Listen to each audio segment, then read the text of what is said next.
ઓમ તત્સત પરમાત્મા નમઃ. હવે પોઈન્ટ છે અવિશ્વાસ. તો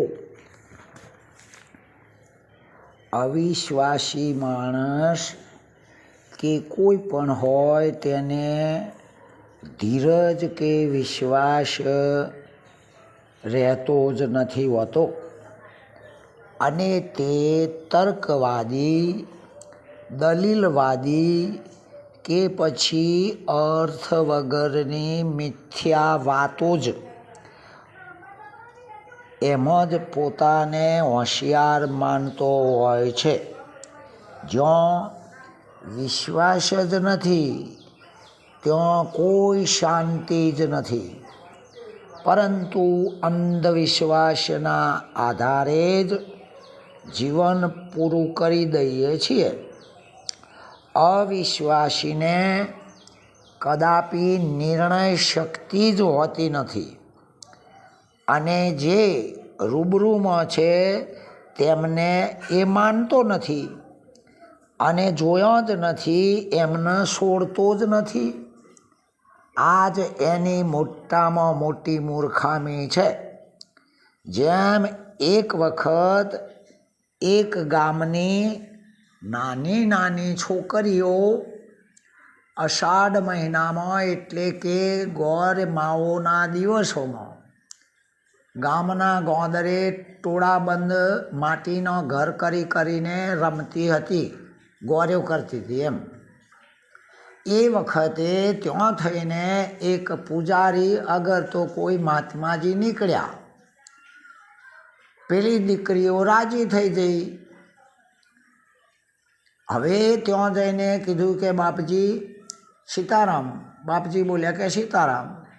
તો બાપજી તમે અમને કંઈક મંત્ર આપો, અગર તો અમારા ગુરુ થો, અમારી ગોર્યો અને અમારો જે પ્રયત્ન, જે ઈચ્છા એ પાર પડે. બાપજીને દયા આપવાથી એમના હાથે એક નાળાછડીનો દોરો બાંધ્યો અને દક્ષિણા માગી. તો પેલી દીકરીઓએ થોડા બધા પૈસા ભેગા કરીને એક અધેલી એટલે જૂનું નાણું 50 પૈસા એવી અધેલી બાપજીને દક્ષિણામાં આપી અને બાપજીએ આ મંત્ર જપવાનું કહીને ત્યાંથી નીકળી ગયા. તમારે ઈચ્છિત ફળ પ્રાપ્ત થશે એમ. બાપજીના ગયા પછી આ છોકરીઓ, નાની નાની દીકરીઓ, બાજુમાં એક રાયણનું ઝાડ હતું. ત્યાં રાયણો પાકી નહોતી, પાકવાની થોડી વાર હતી, પણ કાચા ડોળ, કાચી રાયણને ગમઠી ભાષામાં ડોળ કહેવાય. એ ડોળ રાયણ ઉપર ચડીને બધી દીકરીઓ ખાવા માંડી.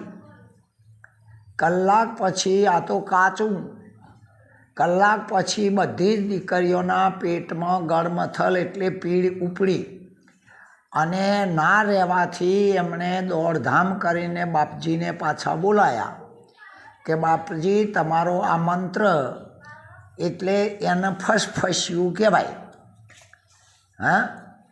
આ ફસફસ્યું પાછું લઈ લ્યો અને અમને અમારી અધેલી પાછી આપો, કારણ કે તમારા ફસફસ્યાથી તો અમને પેટમાં પીળ ઉપડી છે. બાપજીએ પૂછ્યું કે ભાઈ તમે ગોર્યો એટલે ઉપવાસ કર્યા, કોઈ ખાધું હતું? તો પેલી દીકરીઓ બોલી કે અમે તો ફક્ત આ રાયણ ઉપર ચડીને આ કાચા ડોળ જ ખાધા છે. બાપજી સમજી ગયા અને બાપજી બોલ્યા કે વિશ્વાસ વગરની વેલી, તું કેમ થઈ તી ચેલી? લાય મારું ફસફસ્યું અને લે તારી અધેલી. જુઓ આ ક્યાંની વાત અને ક્યાંનું વર્તન.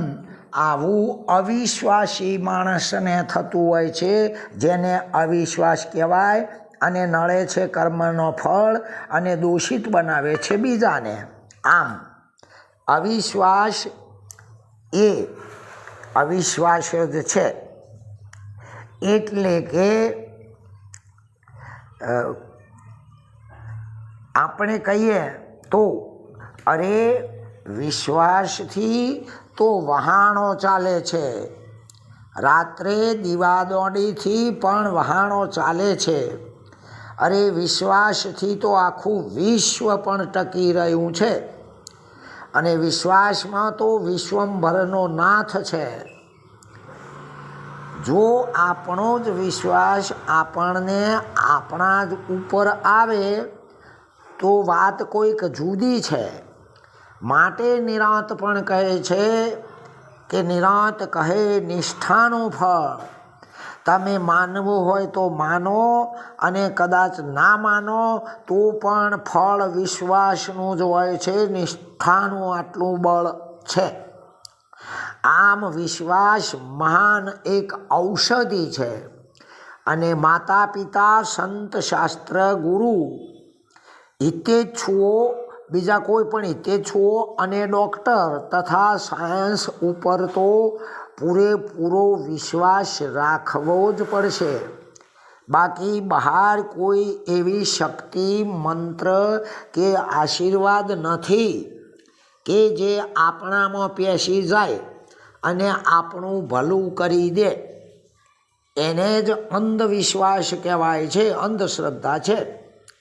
માટે શરીર માટે ડૉક્ટરોની જરૂર છે, મન માટે સત્સંગની જરૂર છે, અને ધન માટે દૈવી સંપત્તિ અથવા તો પ્રારબ્ધ એ જ દવા છે.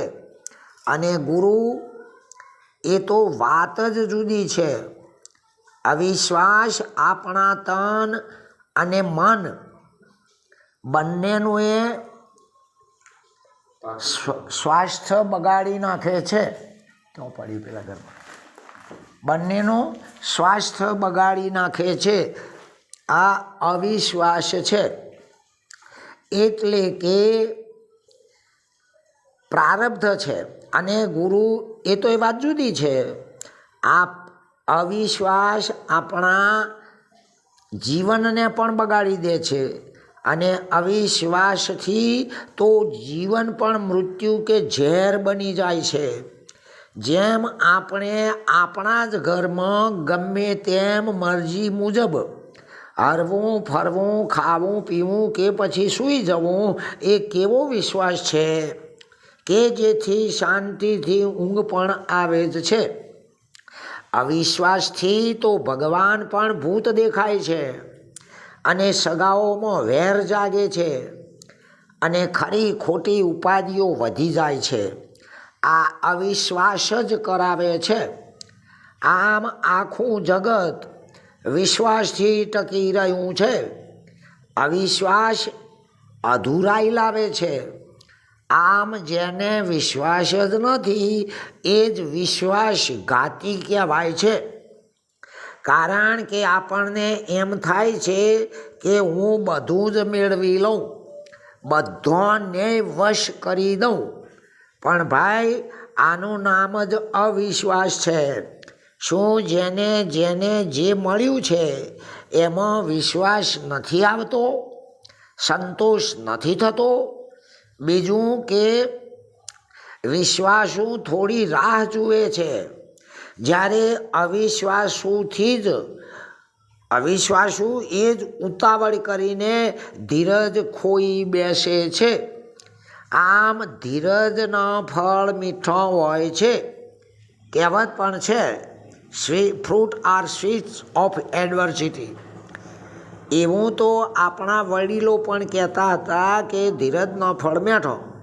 આપણને આપણા ઉપર જ આપણો જ વિશ્વાસ હોય તો ઈશ્વર પણ આપણી પાસે જ આવવાનો છે. દાખલા તરીકે એક ભાઈ મોટા જમણવારમાં ગયા, પણ ખુદને જ એમ હતું કે આપણો નંબર આવશે નહીં. આમ ઢચું પચું હતું. પંગત ચાલુ થઈ ગઈ, અને પછી પોતે જઈને પહેલી લાઈનમાં બેસી ગયા. એમ ના બન્યું કે પહેલો નંબર આવી જાય જમવામાં. થોડો જગ્યાનો અભાવ હોવાથી પીરસણિયા લોકો પાછળથી ચાલુ કર્યું. આ ભાઈને થયું કે આપણો નંબર આવે તેમ લાગતું નથી. હવે પીરસણિયા બરાબર અધ વચ્ચે સુધી આવ્યા એટલે વસ્તુઓ પીરસવાની ખૂટવા લાગી એટલે ફરી વાર લેવા ગયા. ત્યાં તો પેલો અધૂરિયો ઊભો થઈને હવની પાછળ બેસી ગયો. એના મનમાં એમ કે પાછળથી ચાલુ થાય છે, પણ પેલા માણસોએ તો વિચાર્યું કે હવે અધવતથી ચાલુ કરો એટલે લાઈન પતી જાય. આમ ભાઈ રહી ગયા. આમ એક બે વાર ઉઠ બેસ કરી અને જગ્યા બદલ્યા બદલ કરી. ખરેખર એ જ જમ્યા વગરનો રહી ગયો. બોલો, આનું નામ જ અધીરાઈ અને એ જ કારણ એમનો અવિશ્વાસ હતો. આમ જે અવિશ્વાસ છે એ જ આશાવાદી છે. તો પછી જે ઉપર નીચે મોય બહાર પહેલાં પછી અરે કોઈ છે જ નહીં તો કોને આશા રાખીને બેસી રહેવું. આમ આશા એક પાસના નામ આશા એ એક પાસ એટલે બંધનનું નામ જ છે. અને જેમ જેમ આશાઓ વધતી જાય તેમ તેમ વિશ્વાસ દૂર ને દૂર જતો રહે છે અને છેવટે પરિણામમાં તો નિરાશામાં જ છે. કારણ કે બીજાનો વિશ્વાસ એ જ નિરાશ છે. જેમ બહારની વિદ્યુત લાઇટ તો છે જ, પરંતુ આપણા જ ઘરમાં મીટર અને ફિટિંગ બે નથી તો પ્રકાશ કઈ રીતે થશે? એમ બહારની